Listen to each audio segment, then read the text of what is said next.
Next on Max TV, we take a look at Mosley Mayorga, we preview Boxing After Dark, and we have news and notes coming up on the next round. And welcome to the next round. Steve Kim joined as always by the editor-in-chief of Max Boxing, Doug Fischer. A jam-packed show. We begin round number 1 from the Home Depot Center in Carson, California. A thrilling conclusion.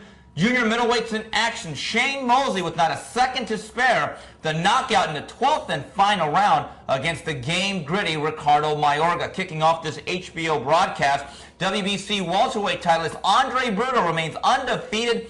The clear-cut 12-round decision over Steve 2-Pound Forbes. Your scores, 118-109 twice, and one score of 116-111. Doug, Shane Mosley, in my opinion, is still a fighter that could beat the B and A- level fighter. But the fact he struggled so badly for much of the night against Mayorga is a clear indication that age 37, he is no longer a prime Shane Mosley. He's starting to show his age, Steve. But because of his conditioning, because of his dedication to the sport, because of his lifestyle, and because of all the desire he has, he's still a tough outing for any welterweight or junior middleweight out there. But going into this fight, I think most people, I know myself, believe that the Ricardo Mayorga that has shown up for the last couple of years, that was a guy that would not go into the late rounds with an even near prime Shane Mosley, even the version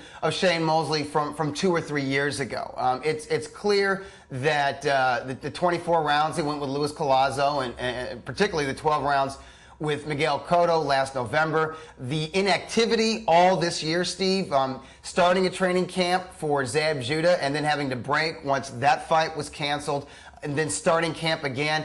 I don't think that did his 37-year-old body any favors. But I really believe that his mentality played a role in his struggles with Ricardo Mayorga. I think Shane was looking to knock Mayorga out from the onset, and I think that played right into the macho, roughhouse tactics of Mayorga. I mean, for most of the bout, Shane Mosley looked agitated and flustered because he was not getting the results he believed he would have early on in the fight. Doug, I'm beginning to believe that Ricardo Mayorga, post-147, where he really was a strong guy who could thump, nowadays I think his number one tool is his awkwardness and lack of technique. If you're just looking at the facial expressions ringside of Shane Mosley, he was unnerved. He was made very, very nervous by this guy. And guys who are technically sound like Vernon Forrest, when they face a guy who is so technically wrong, they themselves become more affected than the guy who's not technically sound. I think Shane Mosley made one cardinal sin against Ricardo Mayorga. Number one, he didn't bring a hard jab. But with that, one thing you can't do against Mayorga with the wide looping shots, you can't back up. And I thought, to me, Shane Mosley, in terms of controlling the center of the ring, was very, very poor. And he jumped in, he left in a lot. I think the problem with Shane Mosley now is you still see remnants and flashes of what made Shane Mosley Shane Mosley. But, Doug, it's clear he can only do it in spurts. Yeah, he can only do it in spurts at this stage of his career. And whenever he stepped up to 154 pounds, unless he was fighting Oscar De La Hoya, he always seemed a little bit surprised that the other guy is as strong as he is, or even stronger. And I'm not just talking about Winky Wright. I'm talking about a very faded Fernando Vargas, who was able to push him back on his heels, at least in their first fight.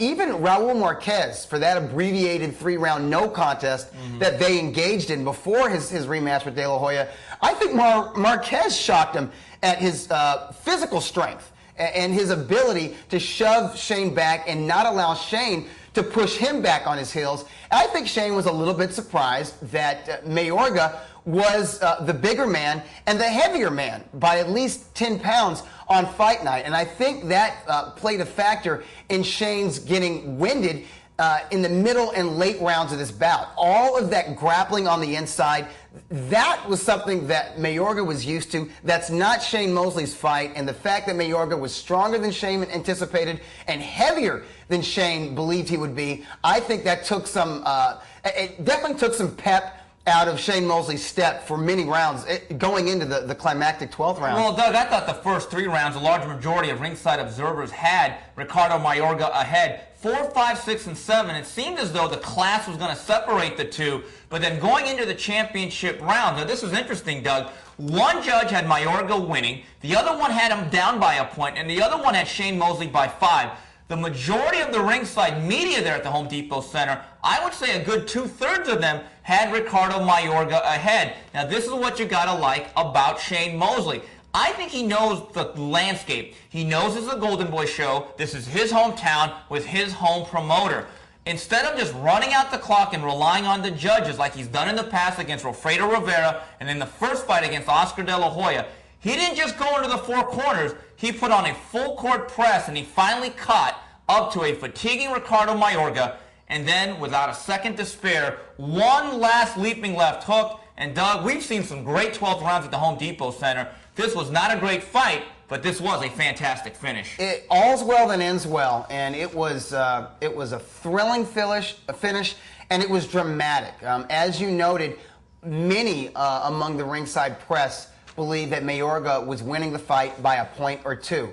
I was among those. When you have a scorecard like that and you don't know what the official judges have, you turn to the guy sitting next to you and you tell him, I think Shane needs to get a knockdown or even a knockout to win this fight.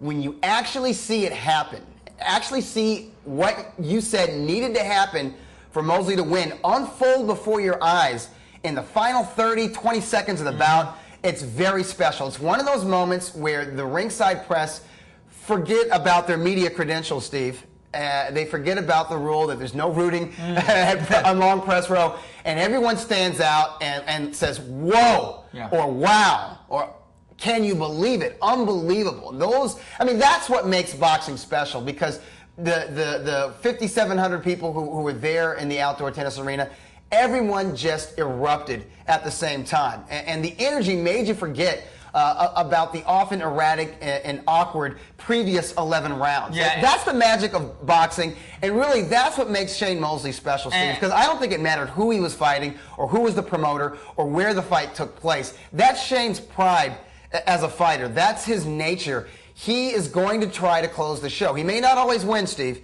He may not always look good, but he's always going to give 100%. Right, and he may have been ahead on the scorecards, and if it ended after 11, it would have been a split decision victory for Mr. Mosley, but he needed to win that round to at least salvage a draw, so he put an exclamation point on a very, very uneven performance in my book. Doug, I know he's talking about Margarito in a rematch with Cotto.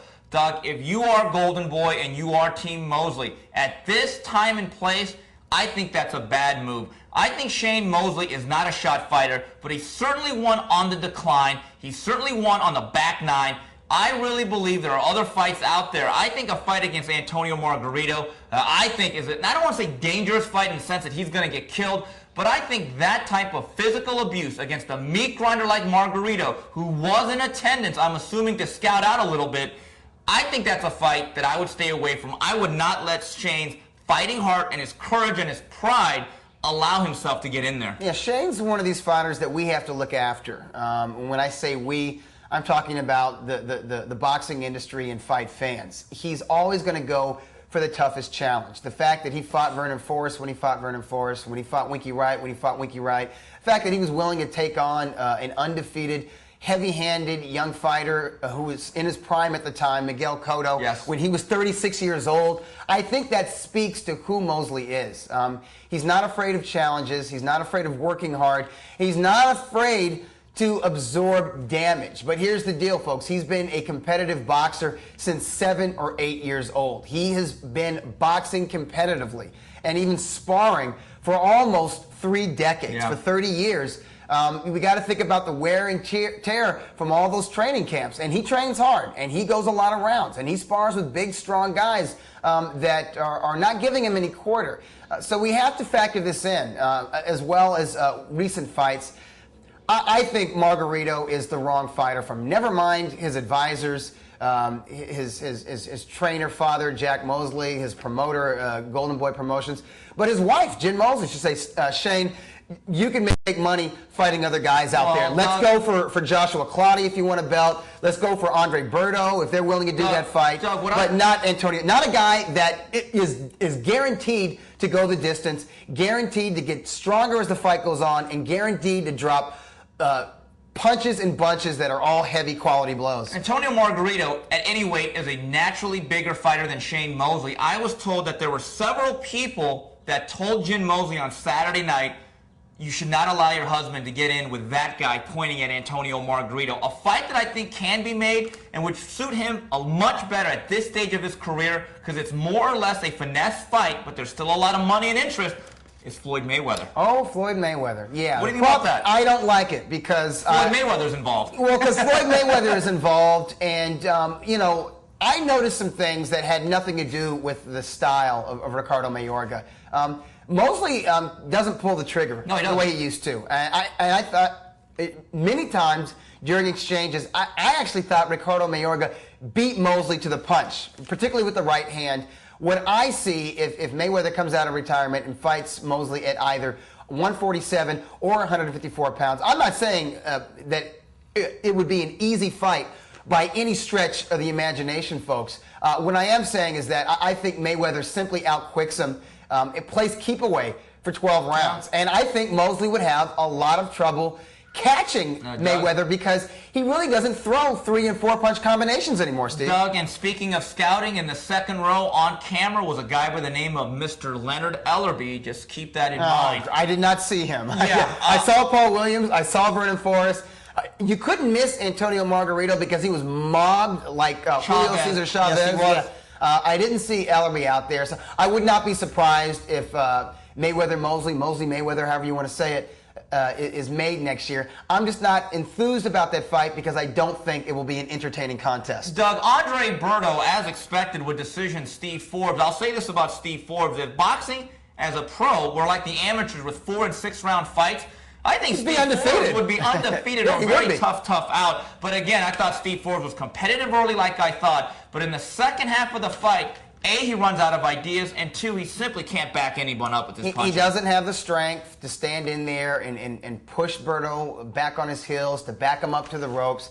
He doesn't have the power for when he lands that flush shot. And he did occasionally. He landed nice uppercuts. He landed some flush left hooks late in the bout. And it didn't budge Andre Berto, who was not known to have an Antonio Margarito-esque beard, Steve. This is a guy who has been buzzed and clipped by fighters who were not known as punchers, but they were naturally bigger fighters than Stevie Forbes. I definitely think Stevie Forbes has to go back down to 140 pounds. And even lightweight, if he can make it, if he's really going to contend on the world-class level. Doug, I get the sense that Andre Berto is a very talented guy, good speed, great quickness, can really explode, but I get the sense he's already reached his ceiling. He is what he is. I don't see a lot of room for growth like I do other fighters. What do you mean by that? I think, to me, when you look at an Antonio Margarito, when he first won the title in 2002 against Antonio Diaz, you said to yourself, this guy has a lot of physical tools, but he's very, very raw technically, and he needs to clean up some rough edges. With Andre Berto, I think he is who he is. I think his skill set is not going to really be improved. He's not going to get any faster or quicker. And I think the part that's going to be troubling for him is now he's expected to fight real welterweights. His mandatory in his next fight will be Louis Collazo, who I believe is a top 10 welterweight. Yes. He's got good size, good length, and he's southpaw. When he starts to face fighters who are physically strong and bigger than a Steve Forbes, much more talented than Michael Trabant or Nito Bravo, and he's starting to face the behemoths of the 147-pound division, I think he's going to find that life is a lot different when a guy can A, hurt you, and B, they keep coming.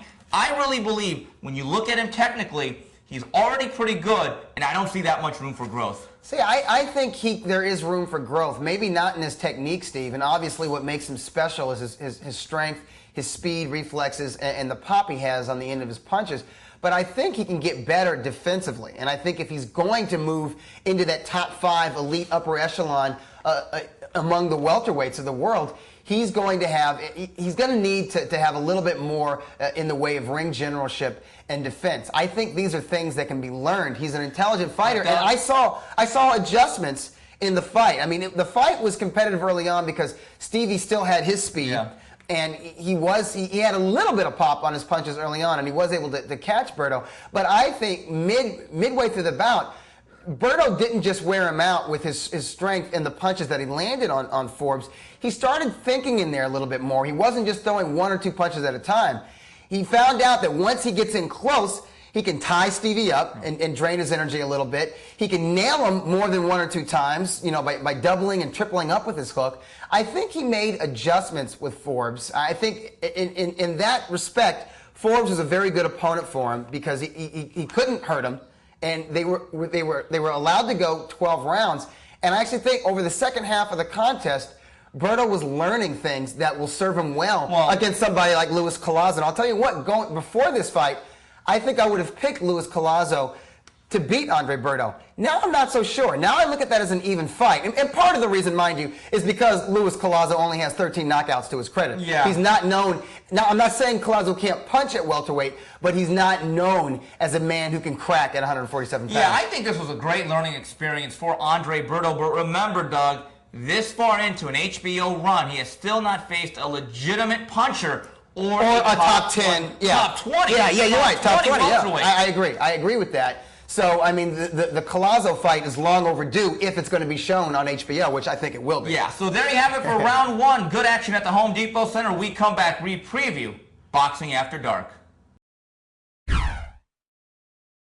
Moving on with the next round, Steve Kim, Doug Fischer talking boxing. It's the return of Boxing After Dark in Southern California. Junior middleweights in action. Alfred Angulo takes on Andre Serkan. And then featherweights, Yuri Gamboa, the hot prospect, takes on Marcos Ramirez. And then junior middleweights for the WBC interim title, Sergio Martinez takes on Alex Bunima. Doug, Angulo Serkan, I think for as long as it lasts, will be a fantastic action fight. However, I think most of that action and firepower will be coming from Pedro Angulo. Well, I think Angulo has the stronger physical tools. I think he's a little quicker. I actually think he's a better technical puncher. Sharper. Yeah, he's a sharper fighter. I think he has more in the tank as far as conditioning. I think he hits harder. I think he throws more punches. It's a fun fight, though, because Serkan is a tough guy. He's going to come forward. He's got a lot of heart. He's a macho dude. So his pride is going to keep him in this fight, and it's going to be interesting for as long as it lasts. And who knows, maybe Serkan is tough enough that he takes Angulo the distance. That's a good thing because I think Angulo has all the tools to make for a fun action fighter, an eventual top 5 contender and title challenger. What he needs now is fights, which he's getting because he only has 13 pro fights, folks. And he needs exposure, which he's getting by this fight being on HBO. Doug, couple of things. Andre Serkan is a very rugged, tough guy. Unfortunately, he catches more than Yogi Berra. That's the problem with Alfredo Angulo. Angulo in local circles out here in Southern California, Doug, has been compared to the Tijuana Tornado, Antonio Margarito. I think technically, 13 fights in, I think he's light years beyond Margarito. Yeah, because he had that extensive amateur background. Yes, he was actually a 2004 Mexican Olympian. Right. So that serves him well as far as his delivery. Him work the heavy bag, work mitts with Clemente Medina. The thing I like about him, his punches come right from the elbow through the shoulders. They are absolutely... There's no winding up. There's no winging and winding up with his punches. Everything is kept very compact. Very compact. That's the way to describe it. Point A to point B, it's a straight line. The secondary thing that you have to say about Angulo in these comparisons to Margarito, the thing that Margarito strives at is something you cannot teach, and it's pretty much an intangible. The toughness and the staying power. Now, Angulo is a guy that I think has a pretty good beard, but in his last fight against Richard Gutierrez, he got cracked with the left hook. And even though Margarito has gone down before in his career, he was never that buzzed. Now, to his credit, he would come back and knock out Gutierrez in the very same round. So we're going to see where we go. But I think we have some exciting young junior middleweights in Vanes Martirosyan, James Kirkland, and Pedro Angulo. And don't forget, out of St. Louis, DeAndre Lattimore. Oh, yeah, the Bull. I like the Bull as well. And very young guy, 21. He has time to develop, just like Vanes Martirosyan. Doug, Yuri Gamboa against Marcos Ramirez. I think if there's a fight that only goes a round or two, I think it's this one. Marcos Ramirez has a great record, but he's been built up in the Midwest. And I still remember that fight against Edeletun de Jesus on ESPN2, a fight that I don't think he won. I think Gamboa got taught some lessons by Darling Jimenez. Guess what? I don't think Marcos Ramirez is as good as Darling Jimenez. Oh, no. Darling Jimenez was much more experienced. He was more battle-tested. I think he was stronger, and I think he was tougher. And that was very good for Gamboa to be not only forced to go 10 rounds, but to be dropped. Because I think it let him know that he's not Superman. Yeah. He dropped down after that fight from 130 pounds to 126 pounds. Where I believe, Steve, he can become a name. I think the most talented fighters have left the 126-pound division, Robert Guerrero and Jorge Linares. I think this guy can be the name, and I definitely see at least one world title for him at featherweight. Doug, if there's going to be a fighter that is a candidate for comeback fighter of the year, even if he loses this fight, this has to be Alex Bunima. No this doubt. is a guy that was on the scrap heap. This was a guy left for dead. Yep. This was a guy who was used as cannon fodder for a guy by the name of Roman Karmazin, who thought this was a tune-up on his way to a title shot. Alex Bunima now is on a pretty good run. He's not beating monsters, but he's being brought in as a B-side once again against Sergio Martinez, who's one loss in like 48 fights against Antonio Margarito back in 2000. I think Bunima is dangerous. I think Martinez boxes his way to victory. So do I. I don't think he has an easy time, though. No, I mean, you have to take Bunima seriously. The guy's always been a warrior. He's always been willing to fight anybody. I mean, he fought Jermaine Taylor, who was way too big for him, and he went 7 hard rounds with the champ in the champ's backyard. Bunima he's a gamer. He's obviously somebody with perseverance, because while everyone else wrote him off, he still believed in himself. And I got to tell you, his knockout of Roman Karmazin might still be the upset of the year. The fact that he got a knockout victory over Walter Matisse in between the Karmazin fight and this fight with Martinez definitely makes him the forerunner, the prime candidate for comeback of the year for 2008. Yeah, not much is known about Sergio Martinez. He's pretty much been hidden on the undercards that are non-televised out in this country. He had one appearance on Versus. What I can tell you about him, Doug, he's a tall, upright guy, good athlete, good footwork, pretty good hand speed. He's a smooth boxer. But let me tell you something. His chin, not exactly George Chuvalo. No, and he boxes accordingly, Steve. He's a stick-and-move man. Yeah. He keeps guys out at the end of that southpaw southpaw stick and move? Well, he can stick it out. You know what? It depends on the kind of fighter he's in with. And I'll tell you what, Bunima fights a lot like Antonio Margarito, the one guy to beat him. He applies pressure, and he throws lots of hard punches to the body and the head. I think it's going to take constant pressure to break this guy down. And let's be quite honest. When Margarito fought Martinez, he was a young, unbeaten prospect. Now, I mean, he's a contender, but he's getting long in the tooth, Steve. I think he's 32, 33 years old. A lot of fights. There's a lot of mileage on that fighter's odometer, and he's a guy who goes a lot of rounds, and he uses those legs. I think he uses those legs and that straight punching, and he has a little bit pop at the end of his straight left hand to win a close but unanimous decision. But I would not be surprised if Bunima catches him and takes him out. I can't be surprised, because that's exactly what Bunima did at the start of the year against a much tougher fighter in Roman Karmazin. Right, and that's it for Boxing After Dark from Temecula, California. We come back, we wrap it up with news and notes. And we wrap things up here on the next round. We go to news and notes. We start with the fight review on Telefutura. Vicente Escobedo with a TKO in 6 over Dominic Salcido. Then on the night before on Versus from Saboba, Paul Williams a TKO in 1 against Andy Coley. Chris Arreola stops Israel Garcia in 3. Then Saturday in Germany, this can be considered an upset for the WBA Cruiserweight belt. Guillermo Jones with a TKO in 10 over Firat Arslan. Doug, you were out there at Morongo. I think this is a big victory for Vicente Escobedo. This was a tough fight. I thought he was losing on points. And it seemed as though that Salcido was surging in confidence. The fight was going his way. But you know what? One guy had the eraser, and that was Escobedo, and that big left hook may have saved his career as a big-time marquee fighter that has a future. I think it did. I think if he lost that fight, it would have set his career back by 2 or 3 years. He's already 26, going on 27. I don't think he could have afforded that at this stage of his career. He would argue, hey, I wouldn't go anywhere, and I would eventually get my shot. And I agree with him, but his shot would have come much later, and definitely not in his athletic prime. Right now, he's in his athletic prime, and I'll say, athletically speaking, Salcido was the more fluid boxer, the more fluid athlete, and the quicker man. Yeah. And his style gave Escobedo fits. I think Escobedo realized early in the fight that he was the sharper, more accurate, harder puncher. So he believed that he was going to catch him. But after 5 rounds, a lot of us ringside were starting to wonder if he was going to land that punch.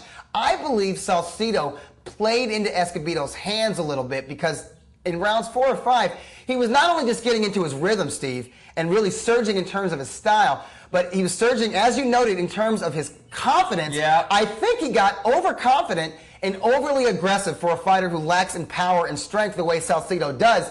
He basically offered himself to Escobedo at the start of the 6th round, and Escobedo took him out with dramatic finality. We've seen this before historically, where a fighter who was outgunned, who's going to have to box, almost has too much success for his own good early in a fight. The classic example, Billy Conn against Joe Louis in their first fight. Doug, Paul Williams, if I'm Paul Williams, and if I don't think I'm going to get Antonio Margarito in the near future, I would never go back down to 147. I agree. think at 54 and 60, he has his legs underneath him, he's punching harder, he's sitting down, and he is still physically imposing. I mean, this guy is big, even as a super middleweight. Well, the thing is, even weighing 160 pounds, he still looks skinny. Yeah, Yeah, it's like, when are you going to, at what weight are you going to look filled out? And maybe that's just his physiology, his bone structure, what have you, his metabolism. He's a freak of nature, the fact that he can actually compete in 3 different weight classes if he chooses to. I saw him and his trainer, George Peterson, at the Home Depot Center this past Saturday, Steve, and I told him, you know what, if you can't get the fights that you want at 147 pounds, you are a young veteran at 154 pounds. You would be the most experienced on the world-class level young junior middleweight out there. And if you were to fight at 160 pounds, you'd really be the name. Because I think if Kelly Pavlik beats Bernard Hopkins, he's not going to go back down to 160. No. And I think it's a sure bet that if King Arthur Abraham takes care of business this Saturday against Raul Marquez, and I think he is, he's going to go up to 168 pounds in search of a big money bout against Kelly Pavlik or against the big European names who reside at super middleweight. So I think that Paul Williams, if he were to campaign right now as a middleweight, he would be one of the biggest names and perhaps the most respected middleweight out there. Doug, according to Dan Goosen, Paul Williams will be co-headlining an HBO Boxing After Dark show on November 29th.